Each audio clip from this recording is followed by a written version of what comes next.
좋을 것 같습니다. 지난주 말씀을 조금 정리하고 넘어가겠습니다. 왜냐하면 같이 이어지는 말씀이기 때문에 그리스도인이 가져야 할 두 가지 기준에 대해서 지난주에 함께 말씀을 나눴습니다. 그 두 가지 기준 중에 첫 번째는 세상의 법입니다. 그리고 두 번째 기준은 양심이라고 했는데, 이 양심은 우리가 세상에서 말하는 일반적인 그런 양심을 말하는 것이 아니라 신앙의 양심. 그래서 우리가 믿음으로 그리스도인으로 살아갈 때 가져야 할 두 가지 기준이 있는데, 하나는 세상의 법을 가지고 또 하나는 신앙의 양심을 가지고 살아가는 겁니다. 그래서 세상의 법은 세상 권세자들에게 혹은 그들 통해서 만들어진 법에 복종하는 것인데, 그 이유는 모든 권세가 다 하나님이 정하신 것이기 때문에 그 법에 복종하는 것도 하나님이 세운 권세자를 따르는 것입니다. 그런데 우리가 어떤 법이든지 지키려고 할 때 그 법을 완벽하게 지킬 수 있는 사람은 없습니다. 그렇죠? 지난주 이제 우리가 법에 대한 이야기를 했지만 완벽하게 지킬 수는 없어요. 왜냐하면 인간이란 존재 자체가 이미 죄인일 뿐만 아니라 존재적으로 그걸 다 할 수 없습니다. 어떤 사람이 예수님께 찾아와서 어떻게 하면 영생을 얻겠습니까? 이렇게 묻습니다. 그때 예수님께서 율법에 대해서 이야기를 하시니까 이 사람이 자기는 어려서부터 그 율법들을 다 지켰다라고 이야기를 합니다. 그래서 누가복음의 말씀으로 보면 18장 20절에서 21절 보면, 내가 계명을 안 하니 간음하지 말라, 살인하지 말라, 도둑질하지 말라, 거짓 증언하지 말라, 내 부모를 공경하라 하였느니라. 여짜오되 이것은 내가 어려서부터 다 지켰나이다. 이렇게 고백을 합니다. 여러분 중에 이 사람보다 나으신 분 있으세요? 제가 그래도 이 사람보다는 나은 것 같습니다. 그러실 분 있으실까요? 저는 나을까요?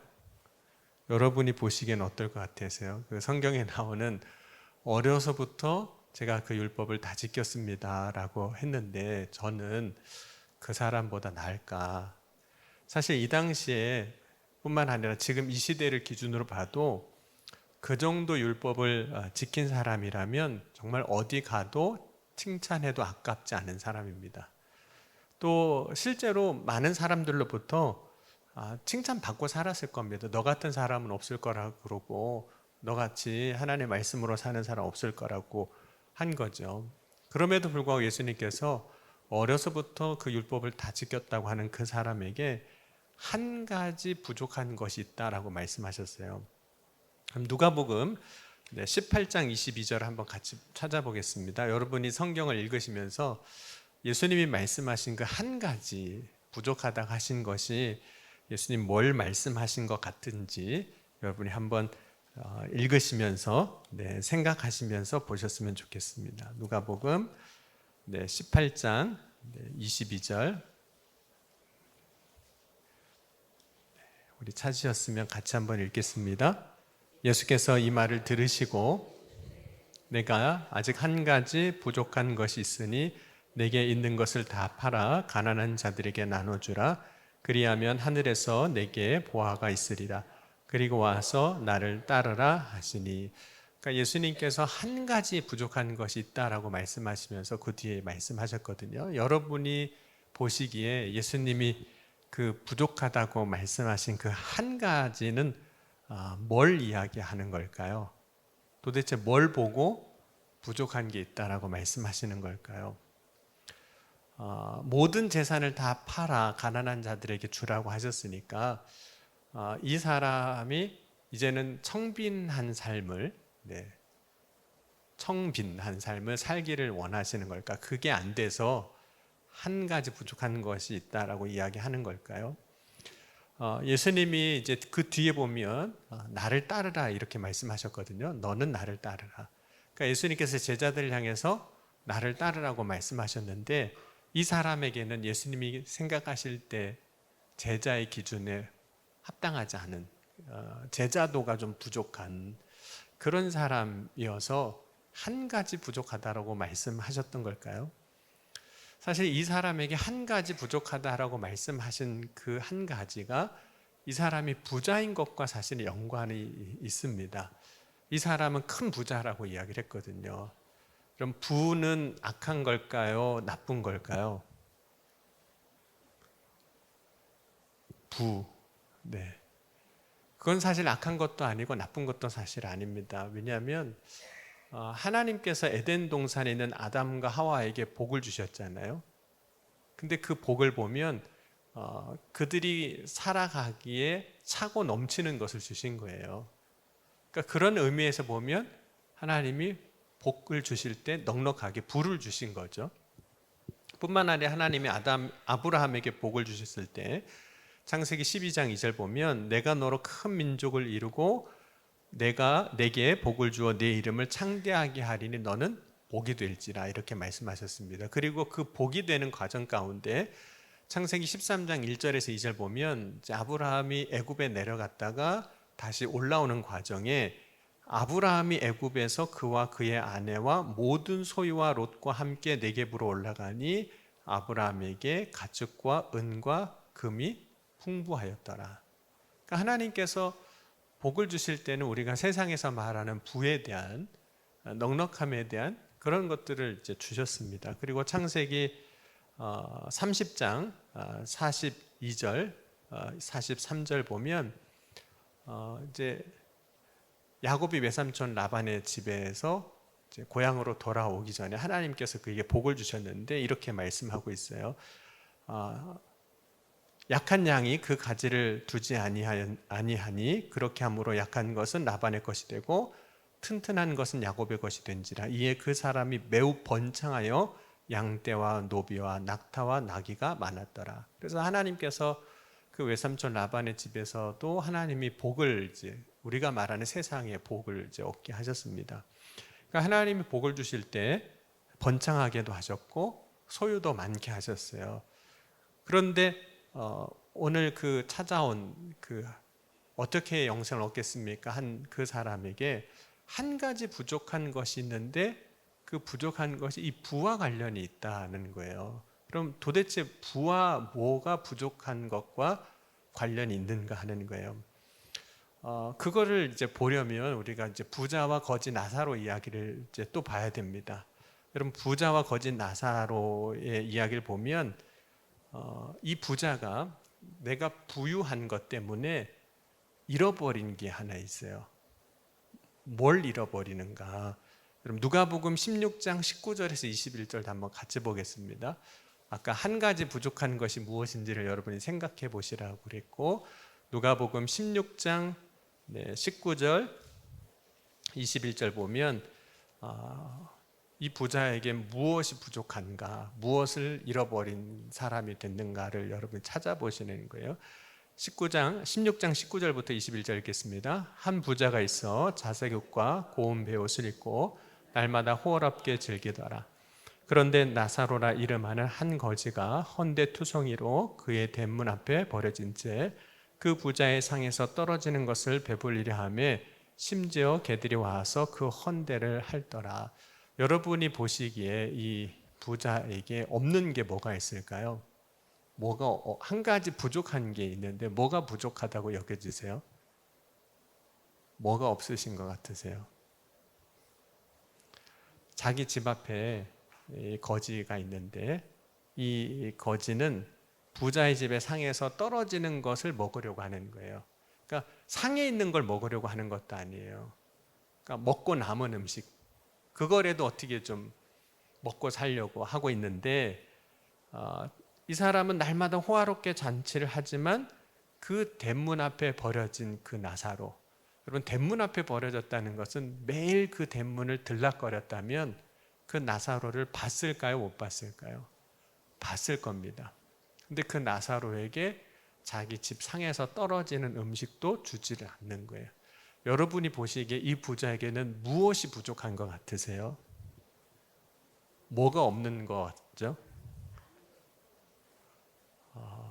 긍휼의 마음이 없는 거죠.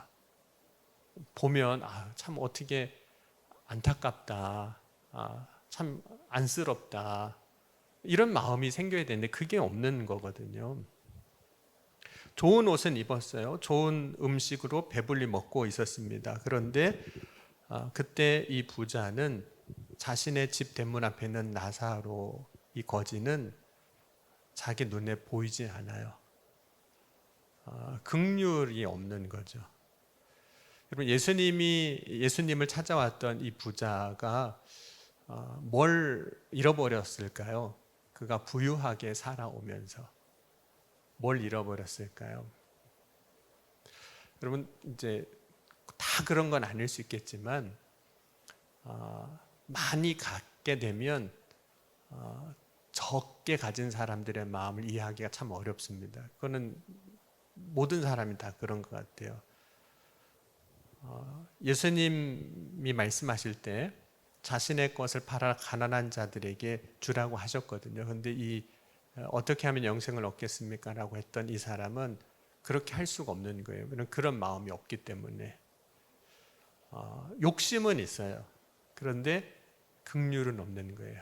그러니까 예수님이 한 가지 부족하다라고 말씀하셨던 것은 사실 살펴보면 그 사람에게 긍휼이 없는 거, 사랑이 없는 거, 그것이 한 가지 부족한 거죠.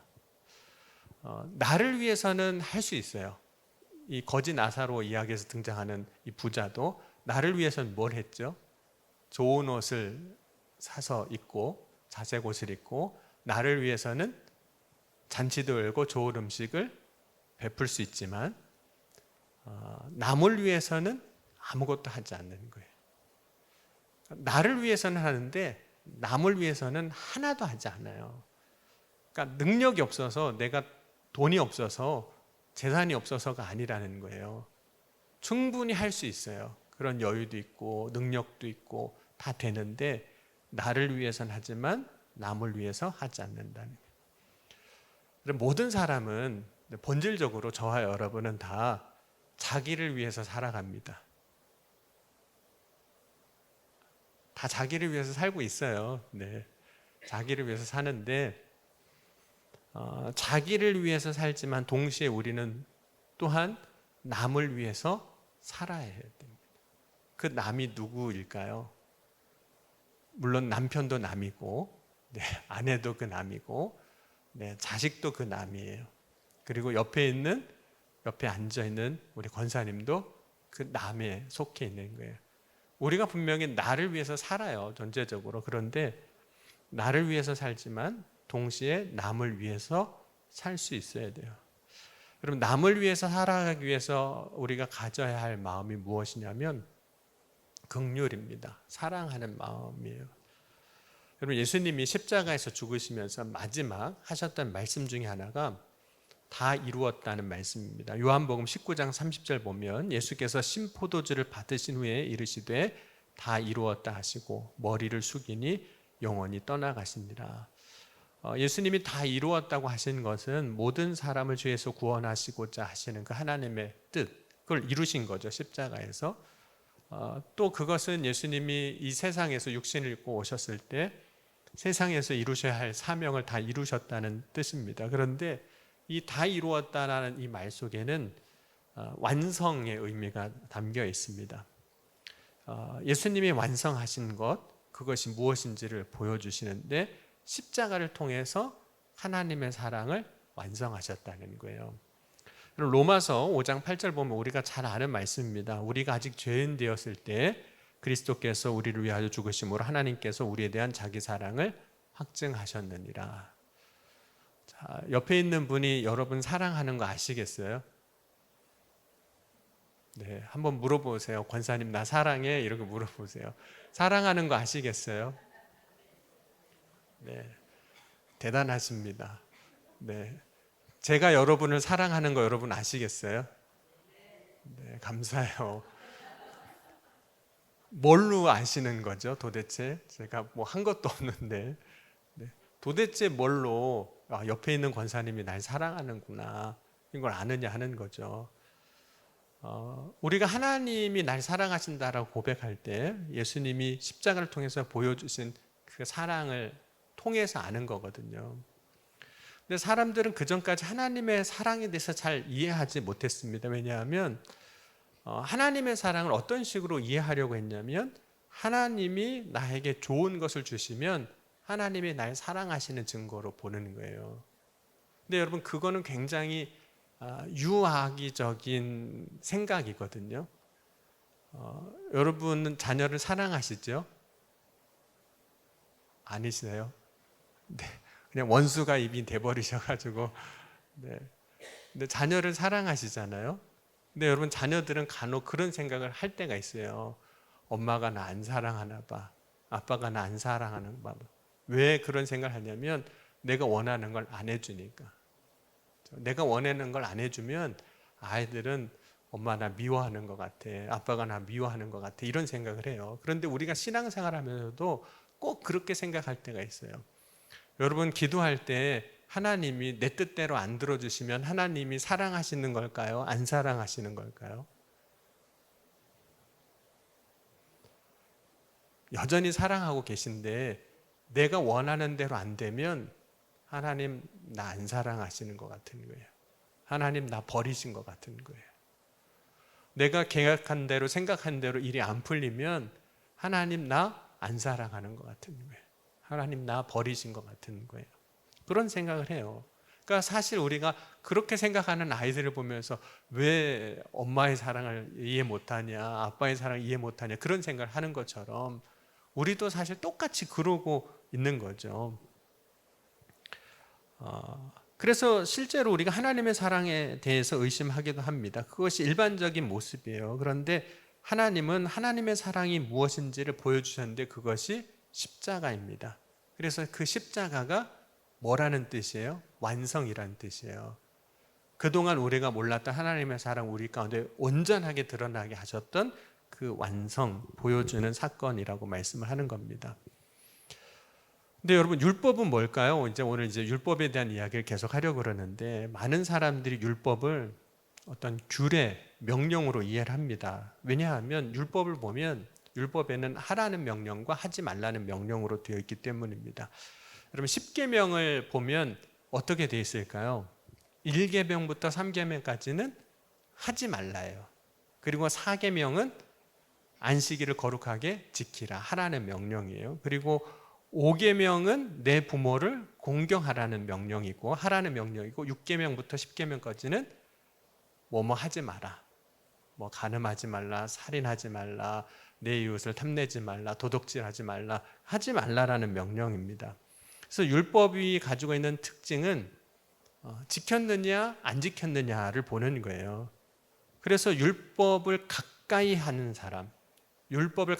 사람은 그래서 지켰나 안 지켰나를 보는 거예요.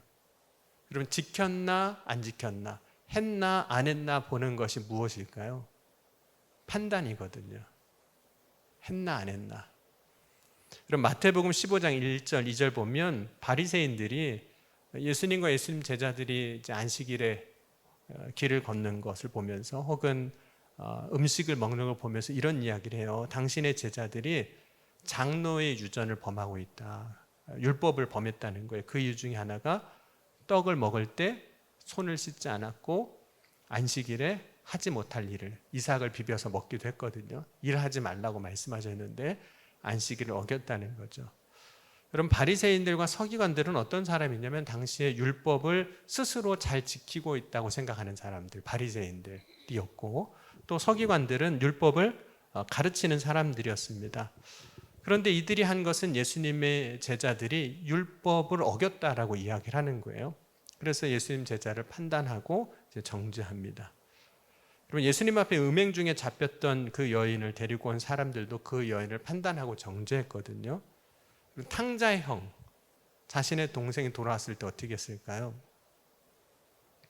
돌아왔을 때 여러분 같으면 집 나간 자식 돌아오면 어떻게 하시겠습니까? 집 나간 자식 돌아오면 어떻게 하시겠어요? 왜 왔냐? 다시 가라, 그러시겠습니까? 아니면 잘 왔다 그러시겠습니까? 잘 왔다 그러실 거죠. 여러분, 집 나간 동생 돌아왔어요. 여러분 어떻게 하시겠어요? 발길질 하시겠어요? 가라고 다시? 네. 아니면 잘 왔다라고 그러시겠어요? 아버지가 이제 아들이 돌아왔을 때 잘 왔다라고 얘기를 해요. 그런데 그 형은 동생이 돌아왔을 때 그 동생을 향한 온갖 비난을 다 쏟아냅니다. 뭐라고 이야기하냐면 누가복음 15장 30절 보면 아버지의 살림을 창녀들과 함께 삼켜버린 이 아들이 돌아오매 이를 위하여 아버지는 살찐 송아지를 잡으셨나이다. 동생도 잘못했고 누구도 잘못했다는 거예요.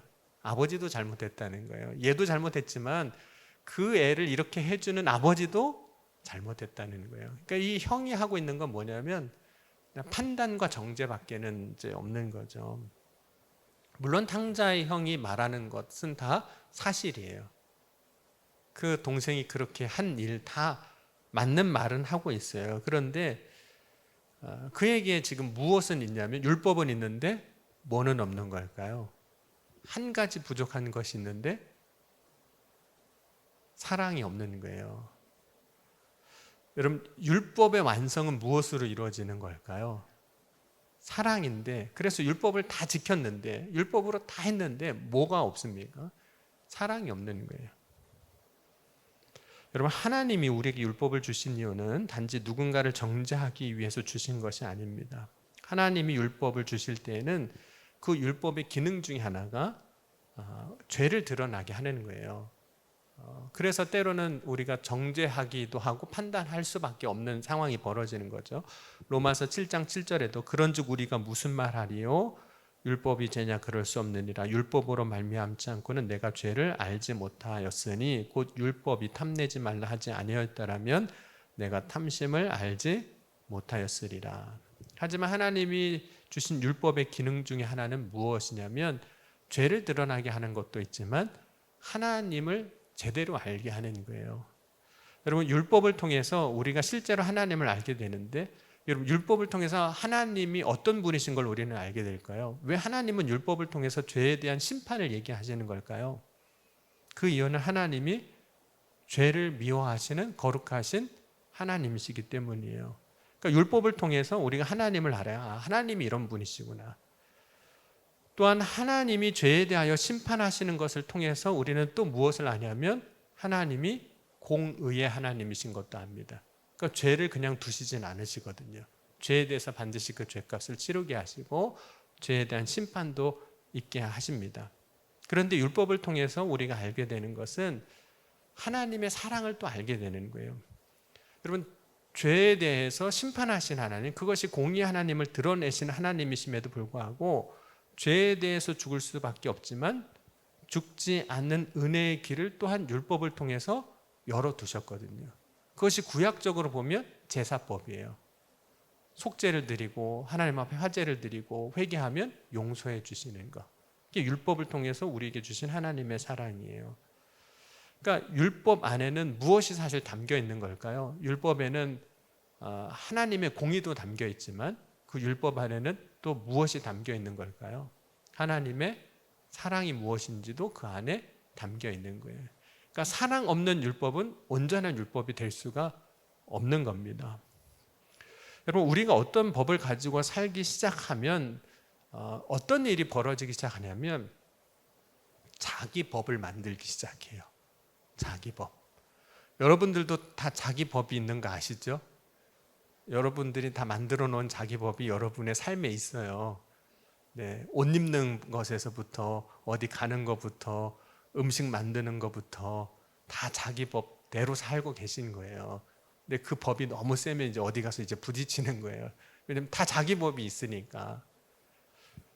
그것이 뭐 규칙일 수도 있어요. 또는 자기 신념이 되기도 해요. 여러분, 자기 규칙에 어긋나는 것은 우리가 잘못된 것으로 생각하고 자신의 신념에 어긋나는 것도 악한 것으로 여길 때가 있습니다. 그래서 자기 법을 가지고 있는 사람이 다른 사람을 판단하고 정죄하기가 쉽습니다. 자기 법이 율법이 돼버리는 거죠. 그럼 분명히 하나님의 법 안에 죄에 대한 정죄와 심판이 있습니다. 그런데 정죄와 심판만 있으면 어떤 일이 벌어질까요? 정죄와 심판이 있어요.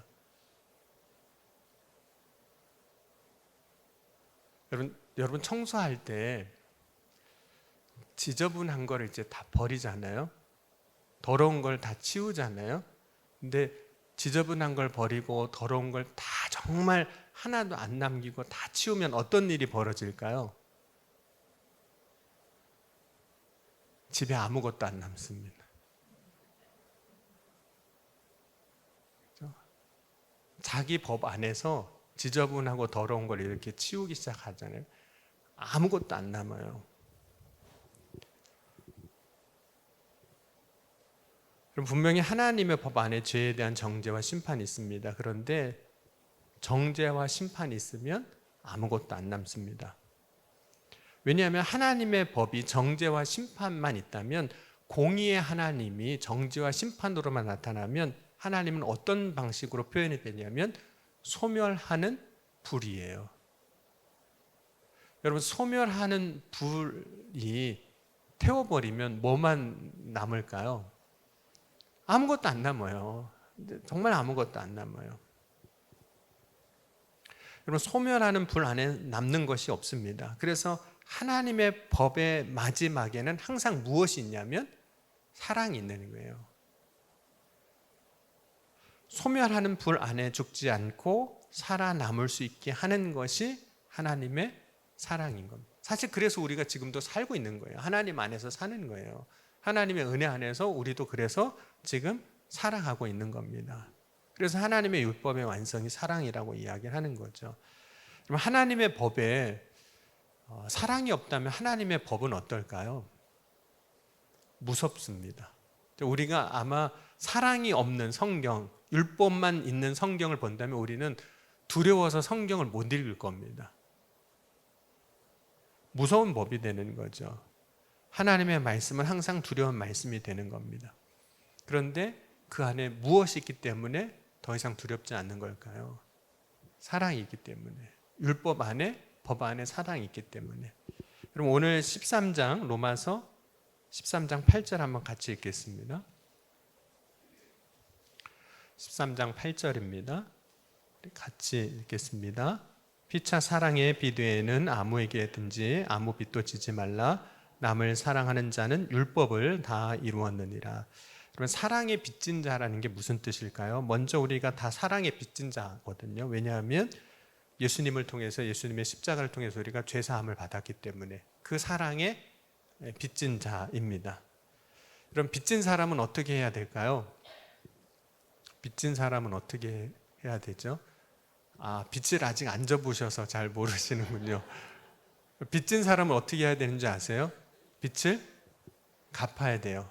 균등 상환을 하든 나중에 이자만 내다가 나중에 원금 상환을 하든 어떤 방식으로 빚은 갚아야 되는 거거든요. 그럼 여러분이 다 하나님의 사랑의 빚진 자인 건 아시죠? 그럼 여러분 빚 갖고 계신가요? 네, 월에 얼만큼 갖고 계세요? 네. 빚을 갖고 계신가요? 여러분, 우리가 하나님의 사랑의 빚진 자로서 살아갈 때 진짜 믿음의 사람은 내가 사랑에 빚졌으니 그 빚을 어떻게 해야 되는 걸까요? 갚아야 돼요. 근데 그 빚을 어떻게 하면 갚을 수 있는 거죠? 첫째는 하나님을 사랑하고, 둘째는 이웃을 사랑하는 것이 내가 하나님께 빚진 자로 그 빚을 갚는 삶을 살아가는 거예요. 그런데 오늘 바울은 또 이렇게 이야기를 합니다. 피차 사랑의 빚진 자가 되라. 그럼 피차 사랑의 빚진 자가 되라. 여러분, 사랑의 빚진 자라는 그 말로만 보면 사랑을 많이 받는 사람이 되는 거거든요. 내가 사랑의 빚진 자가 되는 거는. 그런데 피차 사랑의 빚진 자가 되라는 이 말이 중요합니다. 피차 사랑의 빚진 자가 되라. 그럼 아무도 사랑을 주지 않으면 사랑의 빚진 자가 생길 수 있을까요? 주지 않는데 어떻게 빚을 진 자가 되겠어요? 그러니까 서로 피차 사랑의 빚진 자가 되라는 얘기는 서로 사랑으로 사는 자가 되라는 거거든요. 그러니까 율법으로만 살지 말라는 거예요. 사랑으로 살라는 거예요. 왜냐하면 율법에 사랑을 더하면 율법을 온전하게 이루기 때문에 그렇습니다. 그러면 어떻게 사랑하는 걸까요? 여러분, 오늘 읽은 말씀에 10절 한번 같이 읽겠습니다. 10절 같이 읽겠습니다. 사랑은 이웃에게 악을 행하지 아니하나니 그러므로 사랑은 율법의 완성이니라. 여러분, 사랑한다고 하면서 상대방에게 악을 행한다면 그건 사랑이 아닌 거거든요. 여러분, 혹시 이제 자녀들을 다 키우셔서 다 어렸을 때, 아이들 어렸을 때 잊어버리셨을 수도 있으니까 이제 손자 키우시는 거 생각하고 한번 이 말씀을 들으셨으면 좋겠습니다. 여러분, 아이들이 동생이 생기면 이뻐할까요? 미워할까요? 네, 시기 질투합니다. 그런데 내 동생인 건 알아요.